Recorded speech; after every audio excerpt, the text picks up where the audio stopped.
السلام علیکم ورحمۃ اللہ تعالی وبرکاتہ۔ نحمده ونصلي ونسلم على رسوله الكريم اما بعد فاعوذ باللہ من الشیطان الرجیم بسم اللہ الرحمن الرحیم ان اللہ وملائکته یصلون علی النبی یا ایہا الذین آمنوا صلوا علیہ وسلموا تسلیما اللہم صلی علی سیدنا ومولانا محمد معدن الجود والکرم وآلہ الکرام وابنہ الکریم وبارک وسلم صلاۃ وسلاما علیک یا رسول اللہ صلی اللہ تعالی علیہ وسلم۔ جنگ تبوک کا بیان جاری ہے۔ تبوک مدینہ منورہ اور ملک شام کے درمیان ایک جگہ کا نام ہے۔ یہاں رومیوں کے ساتھ مسلمانوں کی جنگ ہونا طے پایا تھا، اور اسلام کا جو لشکر تھا وہ تیار ہو کر روانہ بھی ہو گیا۔ حضور پاک صلی اللہ علیہ وسلم نے صحابہ کرام کو اکٹھا کیا اور اس جنگ کی تیاری کی،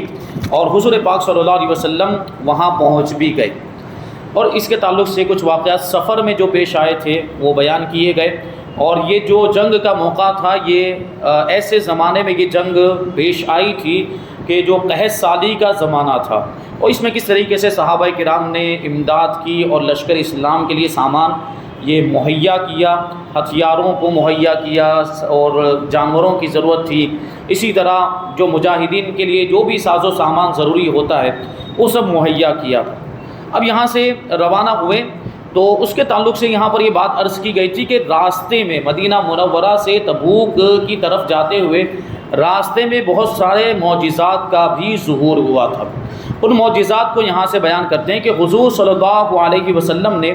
حضرت ابو ذر غفاری رضی اللہ تعالی عنہ کو دیکھا کہ وہ سب سے الگ الگ چل رہے ہیں۔ یہ حضرت ابو ذر غفاری رضی اللہ تعالیٰ عنہ کے بارے میں پہلے بیان کیا جا چکا کہ یہ پیچھے رہ گئے تھے، پھر بعد میں یہ شامل ہوئے۔ جلدی جلدی وہ گھوڑے پر سامان، اب اس کی وجہ سے ایک مرتبہ تو گھوڑا وہ تھک گیا تھا، اس کو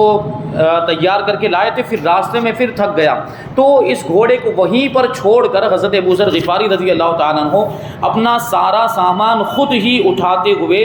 اور تیز چلتے ہوئے لشکر اسلام میں شامل ہو گئے۔ لیکن پھر بھی تھوڑا الگ الگ چل رہے تھے، کیونکہ بعد میں شامل ہوئے تھے، تو حضور پاک صلی اللہ علیہ وسلم نے آپ کو دیکھا کہ سب سے الگ الگ چل رہے ہیں، تو ارشاد فرمایا کہ یہ سب سے الگ ہی چلیں گے اور الگ ہی زندگی گزاریں گے اور الگ ہی وفات پائیں گے۔ یہ حضور پاک صلی اللہ علیہ وسلم نے ان کے تعلق سے بشارت دی اور پہلے ہی آئندہ زمانے کی خبر دے دی۔ حضرت ابو ذر غفاری رضی اللہ تعالیٰ عنہ کا زہد اور تقوی بہت مشہور ہے کہ حضرت ابو ذر غفاری رضی اللہ تعالیٰ عنہ مال جمع کرنے کو یہ درست نہیں سمجھتے تھے کہ مال بالکل بھی انسان کو اپنے پاس رکھنا نہیں چاہیے، جو کچھ بھی ہو اس کو خرچ کر دینا چاہیے۔ یہ حضرت ابو ذر غفاری رضی اللہ تعالیٰ عنہ کا یہ زہد تھا، دنیا سے بے رغبتی، کہ دنیا اور دنیا کی چیزوں سے، مال و دولت سے ان کو کوئی لینا دینا ہی نہیں تھا، کوئی لگاؤ اور کوئی تعلق نہیں تھا، جو کچھ بھی آتا تھا وہ اللہ کی راہ میں خرچ کر دیتے تھے دنیا سے، اس طرح وہ الگ تھلگ رہتے تھے۔ تو حضور نے ان کے تعلق سے ارشاد فرمایا تھا کہ یہ الگ ہی زندگی گزاریں گے اور ان کی وفات بھی الگ ہی ہو جائے گی۔ چنانچہ ٹھیک ایسا ہی ہوا کہ حضرت عثمان رضی اللہ تعالیٰ عنہ نے اپنے دور خلافت میں ان کو حکم دے دیا کہ آپ ربضہ میں رہیں۔ ربضہ ایک جگہ کا نام ہے، تو آپ ربضہ میں اپنی بیوی اور غلام کے ساتھ رہنے لگے، جو شہر سے ایک الگ علاقہ تھا، شہر سے باہر، لوگوں سے دور۔ جب وفات کا وقت آیا تو آپ نے فرمایا کہ تم دونوں غسل دے کر اور کفن پہنا کر مجھے راستے میں رکھ دینا۔ جب شتر سواروں کا پہلا گروہ میرے جنازے کے پاس سے گزرے تو تم لوگ اس سے کہنا کہ یہ ابو ذر غفاری رضی اللہ تعالیٰ عنہ کا جنازہ ہے، ان پر نماز پڑھ کے ان کو دفن کرنے میں ہماری مدد کرو۔ خدا کی شان کہ سب سے پہلے جو قافلہ وہاں سے گزرا اس میں حضرت عبداللہ ابن مسعود رضی اللہ تعالیٰ عنہ صحابی رسول بھی تھے۔ آپ نے جب یہ سنا کہ حضرت ابو ذر غفاری رضی اللہ تعالیٰ عنہ کا جنازہ ہے تو انہوں نے انا للہ و انا الیہ راجعون پڑھا اور قافلے کو روک کر نیچے اتر پڑے اور کہا کہ بالکل سچ فرمایا تھا رسول اللہ صلی اللہ علیہ وسلم نے کہ اے ابو ذر تو تنہا ہی چلے گا، تنہا مرے گا اور تنہا ہی قبر سے اٹھایا جائے گا۔ حضور نے جیسا ارشاد فرمایا تھا بالکل ویسا ہی ہوا. وہ الگ رہے لوگوں سے، ایک الگ مقام میں رہے، پوری زندگی بھی لوگوں سے الگ رہ کر گزاری، اور جب وفات بھی ہوئی تو وہاں پر بھی کوئی موجود نہیں تھا. راستے میں آپ کے جنازے کو رکھ دیا گیا تھا، اور آپ نے وصیت کی تھی کہ یہاں سے جو بھی قافلہ گزرنے والا ہوگا وہ میرے جنازے کو، میری لاش کو دیکھے گا تو اس کو چاہیے کہ وہ مجھے کفن دے کر میری لاش کو دفن کر دے. تو یہ ایسا ہی ہوا. پھر حضرت عبداللہ ابن مسعود رضی اللہ تعالیٰ عنہ اور قافلے والوں نے ان کو پورے اعزاز کے ساتھ، یعنی بڑی عزت اور احترام کے ساتھ ان کو دفن کیا. اور ظاہر سی بات ہے حضرت ابو ذر غفاری رضی اللہ تعالیٰ عنہ مال و دولت سے دور رہتے. آپ کے پاس کچھ بھی، جب آپ کی وفات ہوئی تو کچھ بھی نہیں تھا، روپیہ پیسہ اور دنیا کا کوئی بھی مال و اسباب نہیں تھا. اسی وجہ سے بعض روایتوں میں یہ بھی آیا ہے کہ ان کی بیوی کے پاس کفن کے لیے بھی کپڑا نہیں تھا. تو آپ نے آنے والے لوگوں میں سے ایک انصاری جو تھے، جو قافلے میں شریک ہو کر آئے تھے، ان سے کہا گیا تو انہوں نے کفن کے لیے کپڑا دیا اور نماز جنازہ پڑھ کے آپ کو پھر دفن کیا گیا. یہ زہد و ورع والی زندگی حضرت ابو ذر غفاری رضی اللہ تعالیٰ عنہ کی. بہرحال یہاں بھی یہ بتانا چاہتے ہیں کہ حضور نے حضرت ابو ذر کے بارے میں جو ارشاد فرمایا تھا بالکل ویسا ہی ہوا. تنہا چلیں گے، تنہا رہیں گے، زندگی گزاریں گے اور تنہا ہی وفات پا جائیں گے اور پھر قبر سے اکیلے ہی اٹھائے جائیں گے. یہ سب باتیں سچ ثابت ہوئی. جب اسلامی لشکر مقام حجر میں پہنچا تو حضور صلی اللہ علیہ وسلم نے حکم دیا کہ کوئی شخص اکیلا لشکر کے باہر کہیں دور نہ چلا جائے. یہ حضور نے تاکید فرمائی تھی. پورے لشکر نے اس حکم نبوی کی اطاعت کی، مگر قبیلہ بنو ساعدہ کے 2 آدمیوں نے آپ کے حکم کو نہیں مانا. ایک شخص اکیلا ہی رفع حاجت کے لیے لشکر سے دور چلا گیا. حاجت جب پیش آئی اس کو تو قضاء حاجت کے لیے لشکر سے دور، جبکہ حضور نے منع کیا تھا. وہ ابھی قضاء حاجت کے لیے بیٹھا ہی تھا کہ اچانک کسی نے اس کا گلا گھونٹ دیا اور وہ اسی جگہ پر مر گیا. اور دوسرا شخص اپنا اونٹ پکڑنے کے لیے اکیلا ہی لشکر سے کچھ دور چلا گیا تو اچانک ایک ہوا کا جھونکا آیا اور اس کو اڑا کر قبیلہ طے کے دونوں پہاڑ کے درمیان پھینک دیا اور وہ وہیں پر ہلاک ہو گیا. آپ نے ان دونوں کا انجام سن کر فرمایا کہ کیا میں نے تم لوگوں کو منع نہیں کر دیا تھا کہ لشکر سے دور مت جانا. ایک منزل پر حضور صلی اللہ علیہ وسلم کی اونٹنی کہیں چلی گئی اور لوگ اس کی تلاش میں سرگرداں پھرنے لگے، یعنی ادھر ادھر اس کو ڈھونڈنے لگے اور تلاش کرنے لگے. حضور کی اونٹنی مل نہیں رہی تھی. تو ایک منافق جس کا نام زید ابن لسید تھا وہ کہنے لگا کہ محمد صلی اللہ علیہ وسلم تو کہتے ہیں کہ میں اللہ کا نبی ہوں اور میرے پاس آسمان کی خبریں آتی ہیں، مگر ان کو یہی پتہ نہیں ہے کہ ان کی اونٹنی کہاں ہے. یعنی اس نے تانا دیا تھا معاذ اللہ کہ یہ غیب کی خبریں جاننے کا دعویٰ کرتے ہیں، نبی ہونے کا دعویٰ کرتے ہیں اور یہ کہتے ہیں کہ ان کے پاس آسمان سے خبریں آتی اور اپنی اونٹنی کے بارے میں ان کو معلوم نہیں کہ وہ اونٹنی کہاں چلی گئی ہے. حضور صلی اللہ علیہ وسلم نے اپنے اصحاب سے فرمایا کہ ایک شخص ایسا، حضور صلی اللہ علیہ وسلم سے جب آپ کے صحابہ کرام نے یہ بات بیان کی تو حضور صلی اللہ علیہ وسلم سے ان لوگوں نے کہا کہ ایک شخص ایسا ایسا کہتا ہے، اور پھر حضور نے ارشاد فرمایا کہ ایک شخص ایسا ایسا کہتا ہے، حالانکہ خدا کی قسم اللہ تعالیٰ کے بتا دینے سے میں خوب جانتا ہوں کہ میری اونٹنی کہاں ہے. حضور نے اپنے صحابہ کرام سے ارشاد فرمایا کہ میں جانتا ہوں کہ میری اونٹنی کہاں ہے، وہ فلاں گھاٹی میں ہے اور ایک درخت میں اس کی مہار کی رسی الجھ گئی ہے. جو رسی باندھی جاتی ہے وہ رسی ایک درخت کے اندر الجھ گئی، اسی وجہ سے وہ اونٹنی وہاں پر رک گئی ہے اور وہ آ نہیں پا رہی ہے. تم لوگ جاؤ اور اس اونٹنی کو میرے پاس لے کر آ جاؤ. چنانچہ جب لوگ اس جگہ گئے تو ٹھیک ایسا ہی دیکھا کہ اسی گھاٹی میں وہ اونٹنی کھڑی ہے اور اس کی مہار ایک درخت کی شاخ میں الجھی ہوئی ہے. یہ حضور پاک صلی اللہ علیہ وسلم کا علم غیب. جیسا حضور نے فرمایا کہ فلاں جگہ پر یہ اونٹنی موجود ہے، جا کر جب صحابہ کرام نے دیکھا تو بالکل اسی جگہ پر وہ اونٹنی موجود تھی اور اس کی کیفیت اور حالت بھی وہی تھی جو حضور نے بتائی تھی. جب حضور صلی اللہ علیہ وسلم تبوک کے قریب میں پہنچے تو ارشاد فرمایا کہ انشاءاللہ تعالیٰ کل تم لوگ تبوک کے چشمے پر پہنچو گے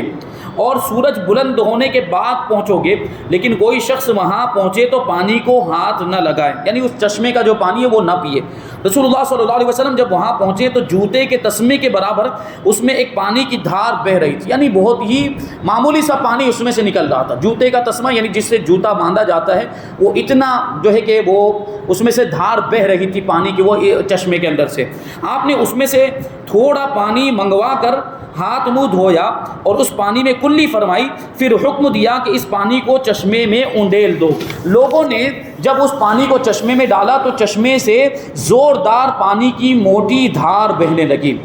اور 30,000 کا لشکر اور تمام جانور اس چشمے کے پانی سے سیراب ہو گئے.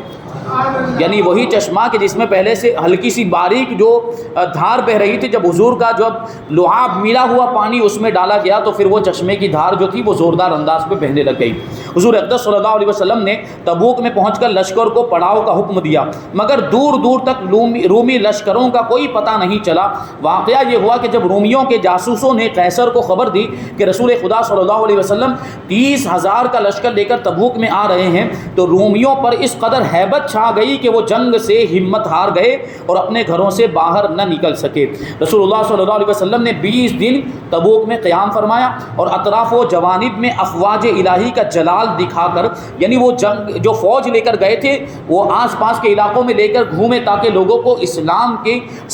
شان و شوکت کا پتہ چلے اور کفار کے دلوں میں اسلام کا رعب بٹھا کر مدینہ واپس تشریف لائے، اور تبوک میں کوئی جنگ نہیں ہوئی۔ اسی سفر میں ایلا کا سردار جس کا نام یوحنا تھا بارگاہ رسالت میں حاضر ہوا اور جزیہ دینا قبول کر لیا، یعنی ٹیکس ادا کرنا قبول کر لیا، اور ایک سفید خچر بھی بارگاہ رسالت میں اس نے ہدیے کے طور پر پیش کیا، جس کے صلے میں تاجدار دو عالم صلی اللہ علیہ وسلم نے اس کو اپنی چادر مبارک عنایت فرمائی اور اس کو ایک دستاویز تحریر فرما کر عطا فرمائی کہ وہ اپنے گرد و پیش کے سمندر سے ہر قسم کے فوائد حاصل کرنا چاہے تو وہ کر سکتا ہے۔ اسی طرح جربا اور ازروح کے عیسائیوں نے بھی حاضر خدمت ہو کر جزیہ دینے پر رضامندی ظاہر کی۔ اس کے بعد حضور صلی اللہ علیہ وسلم نے حضرت خالد بن ولید رضی اللہ تعالیٰ عنہ کو 120 سواروں کے ساتھ دومت الجندل کے بادشاہ عقیدر بن عبد الملک کی طرف روانہ فرمایا اور ارشاد فرمایا کہ وہ رات میں نیل گائے کا شکار کر رہا ہوگا، تم اس کے پاس پہنچو تو اس کو قتل مت کرنا بلکہ اس کو زندہ گرفتار کر کے میرے پاس لانا۔ چنانچہ حضرت خالد بن ولید رضی اللہ تعالیٰ عنہ نے چاندنی رات میں عقیدر اور اس کے بھائی حسان کو شکار کرتے ہوئے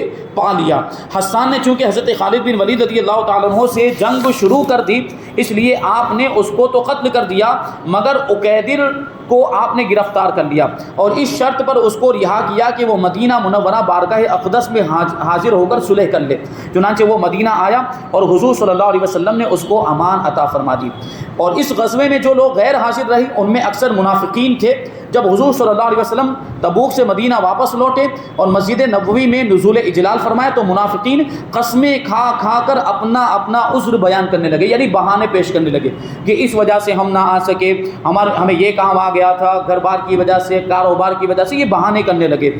حضور صلی اللہ علیہ وسلم نے کسی سے کوئی مواخذہ نہیں فرمایا کیونکہ وہ تو منافقین تھے، ان سے مواخذہ اور گرفت کرنے کا کوئی مطلب نہیں تھا۔ لیکن 3 مخلص صحابیوں حضرت کعب ابن مالک، ہلال ابن امیہ اور مرارہ بن ربیع رضی اللہ تعالی عنہم کا 50 دنوں تک آپ نے بائیکاٹ فرمایا، کیونکہ منافق تو ویسے ہی حضور پاک صلی اللہ علیہ وسلم کو نہیں مانتے تھے، ان کے دل میں تو ایمان نہیں تھا، لیکن یہ جو 3 حضرات تھے یہ تو صحابہ تھے اور ان کے دل میں حضور پاک صلی اللہ علیہ وسلم کی سچی پکی محبت تھی، اس لیے ان کی آزمائش ضروری تھی اور ان کا امتحان لینا ضروری تھا، اس لیے حضور پاک صلی اللہ علیہ وسلم 50 دنوں تک ان کا بائیکاٹ فرمایا۔ پھر ان تینوں کی توبہ قبول ہوئی، قرآن مجید کے اندر ان کے تعلق سے آیتیں بھی نازل ہوئی اور ان لوگوں کے بارے میں جو قرآن مجید کے اندر آیت نازل وہ 11ویں پارے کے اندر موجود ہے، اور اللہ تبارک و تعالیٰ نے پھر ان کی توبہ قبول فرمائی، وہ بائیکاٹ جو تھا وہ ختم کر دیا گیا اور پھر پہلے کی طرح مسلمان ان کے ساتھ مل جل کے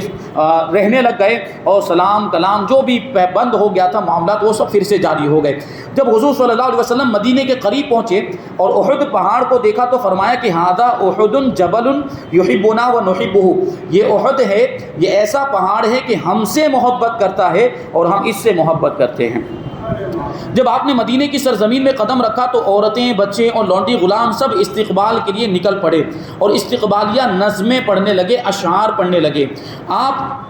کا مسجد نبوی تک انہوں نے استقبال کیا۔ جب آپ مسجد نبوی میں 2 رکعت نماز پڑھ کر تشریف فرما ہو گئے تو حضور صلی اللہ علیہ وسلم کے چچا حضرت عباس ابن عبد المطلب رضی اللہ تعالیٰ عنہ نے آپ کی مدح میں یعنی آپ کی تعریف میں ایک قصیدہ پڑھا اور اہل مدینہ نے بخیر و عافیت اس دشوار گزار سفر سے آپ کی تشریف آوری پر انتہائی مسرت اور شادمانی کا اظہار کیا، یعنی سب نے خوشی کا اظہار کیا کہ حضور پاک صلی اللہ علیہ وسلم اور صحابہ کرام خیر و عافیت کے ساتھ واپس آ گئے۔ اور ان منافقین کے بارے میں جو جھوٹے بہانے بنا کر اس جہاد میں شریک نہیں ہوئے تھے اور بارگاہ نبوت میں قسمیں کھا کھا کر عذر پیش کر رہے تھے، قہر و غضب میں بھری ہوئی قرآن کی آیتیں نازل ہوئیں اور ان منافقین کے نفاق کا پردہ چاک ہو گیا۔ غزوہ تبوک میں بجز ایک صحابی حضرت ذوالبجادین رضی اللہ تعالیٰ عنہ کے نہ کسی صحابی کی شہادت ہوئی نہ وفات ہوئی، یعنی اس غزوے میں پھر صرف ایک صحابی شہید ہوئے تھے جن کا نام تھا ذوالبجادین۔ اور حضرت ذوالبجادین کون تھے اور ان کی وفات اور دفن کا کیسا منظر تھا، یہ ایک بہت ہی ذوق آفری اور لذیذ حکایت، بڑی دلچسپ حکایت ہے، بہت ہی پیارا واقعہ ہے۔ اس کے بارے میں بیان کرتے ہیں کہ یہ قبیلہ مزینہ کے ایک یتیم تھے اور اپنے چچا کی پرورش میں تھے۔ جب یہ سن شعور کو پہنچے یعنی سمجھدار ہو گئے اور اسلام کا چرچا سنا تو ان کے دل میں بت پرستی سے نفرت اور اسلام قبول کرنے کا جذبہ پیدا ہوا، مگر ان کا چچا بہت ہی کٹر کافر تھا، اس کے خوف سے یہ اسلام قبول نہیں کر سکتے تھے۔ لیکن فتح مکہ کے بعد جب لوگ فوج در فوج اسلام میں داخل ہونے لگے تو انہوں نے اپنے چچا کو ترغیب دی کہ تم بھی دامن اسلام میں آ جاؤ، کیونکہ میں قبول اسلام کے لیے بہت ہی بے قرار ہوں۔ یہ سن کر ان کے چچا نے ان کو برہنہ کر کے یعنی ان کے کپڑے اتار کر ان کو گھر سے باہر نکال دیا۔ یہ اپنی والدہ سے ایک کمبل مانگ کر اس کے 2 ٹکڑے کر کے آدھے کو تہبند اور آدھے کو چادر بنا کر اس کو پہن لیا اور اسی لباس میں ہجرت کر کے مدینہ پہنچ گئے۔ رات بھر مسجد نبوی میں ٹھہرے رہے۔ نماز فجر کے وقت جب جمال محمدی کے انوار سے ان کی آنکھیں منور ہوئی تو کلمہ پڑھ کے مشرف اسلام ہو گئے۔ حضور صلی اللہ علیہ وسلم نے ان کا نام دریافت کیا تو انہوں نے اپنا نام عبد العزیٰ بتایا، کیونکہ عزیٰ یہ مشرکین مکہ کے ایک بت کا نام تھا،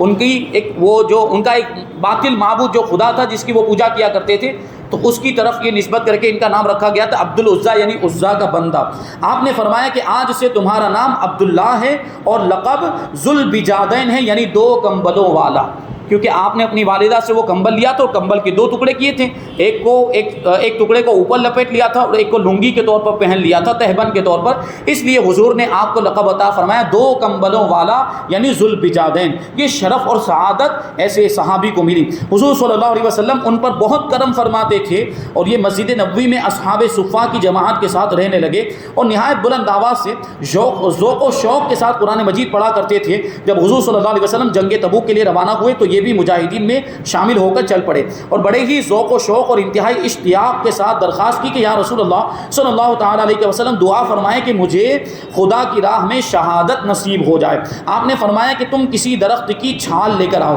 وہ تھوڑی سی ببول کی چھال لائے، آپ نے ان کے بازو پر وہ چھال باندھ دی اور دعا کی کہ اے اللہ میں نے اس کے خون کو کفار پر حرام کر دیا، یعنی کوئی بھی ذوالبجادین یعنی حضرت عبداللہ کو شہید نہیں کر سکے گا۔ تو انہوں نے عرض کیا یا رسول اللہ صلی اللہ تعالیٰ علیہ وسلم میرا مقصد تو شہادت ہے، میں نے تو آپ سے کہا تھا کہ شہادت کی دعا فرمائیں کہ اللہ تبارک و تعالیٰ مجھے شہادت نصیب فرمائے۔ تو حضور نے ارشاد فرمایا کہ جب تم جہاد کے لیے نکلے ہو تو اگر بخار میں بھی مرو گے جب بھی تم کو شہید کا ہی مرتبہ ملے گا۔ خدا کی شان کہ جب حضرت ذوالبجادین رضی اللہ تعالیٰ عنہ تبوک میں پہنچے تو بخار میں مبتلا ہو گئے جیسا کہ حضور نے فرمایا تھا، اور اسی بخار میں ان کی وفات ہو گئی۔ حضرت بلال بن حارث مزنی رضی اللہ تعالیٰ عنہ کا بیان ہے کہ ان کے دفن کا عجیب منظر تھا کہ حضرت بلال مؤذن رسول رضی اللہ تعالیٰ عنہ ہاتھ میں چراغ لیے ان کی قبر کے پاس کھڑے تھے، رات میں ان کو دفن کیا گیا اور خود بنفس نفیس حضور اکرم صلی اللہ علیہ وسلم ان کی قبر میں اترے اور حضرت ابوبکر صدیق اور حضرت عمر فاروق رضی اللہ تعالیٰ عنہما کو حکم دیا کہ تم دونوں اپنے اسلامی بھائی کی لاش کو اٹھاؤ۔ پھر آپ نے ان کو اپنے دستے مبارک سے سلایا اور خود ہی قبر کی کچی اینٹوں سے اس کو قبر کو بند کیا اور پھر یہ دعا مانگی کہ یا اللہ میں ذوالبجادین سے راضی ہوں، تو بھی اس سے راضی ہو جا۔ حضرت عبداللہ ابن مسعود رضی اللہ تعالیٰ عنہ نے حضرت ذوالبجادین کے دفن کا یہ منظر دیکھا تو بے اختیار ان کے منہ سے نکلا کہ کاش ذوالبجادین کی جگہ پر میری میت ہوتی۔ تو یہ صحابی رسول حضرت ذوالبجادین کا واقعہ بیان کیا گیا۔ اب انشاءاللہ تبارک و تعالیٰ آگے مسجد ضرار جس کا ذکر قرآن مجید کے اندر بھی آیا، یہ منافقین نے ایک مسجد بنائی تھی جب منافقوں کو مسجد نبوی سے نکال دیا گیا تھا۔ اللہ کے رسول صلی اللہ علیہ وسلم نے ایک ایک منافق کا نام لے کر کہ اے فلاں ابن فلاں تو منافق ہے نکل جا، یہ سب باہر نکل گئے۔ اب یہ کیونکہ مسلمانوں نے تو ان کا بالکل بائیکاٹ کر دیا تھا تو انہوں نے اپنے اعتبار سے ایک مسجد بنائی تھی اور اس مسجد کا مقصد صرف اور صرف فتنہ پھیلانا تھا۔ اس مسجد کے بارے میں انشاءاللہ تبارک تعالیٰ آگے بیان کیا جائے گا۔ اور پھر 9 ہجری کے کچھ متفرق واقعات بھی انشاءاللہ تبارک و تعالیٰ بیان کیے جائیں گے۔ اللہ تبارک و تعالیٰ کی بارگاہ میں دعا ہے کہ جو کچھ بھی بیان ہوا اس پر ہم سب کو عمل کرنے کی توفیق عطا فرمائے، صحابہ کرام جیسا جذبہ قربانی ہم سب کو بھی عطا فرمائے، حضور پاک صلی اللہ علیہ وسلم کے نقش قدم پر ہم سب کو چلتے ہوئے حضور پاک صلی اللہ علیہ وسلم سے سچی پکی محبت کرنے کی ہم سب کو توفیق عطا فرمائے، اسلامی زندگی عطا فرمائے اور ایمانی موت نصیب فرمائے، ایمان پر ہم سب کا خاتمہ فرمائے۔ وما علینا الا البلاغ۔ الفاتحہ۔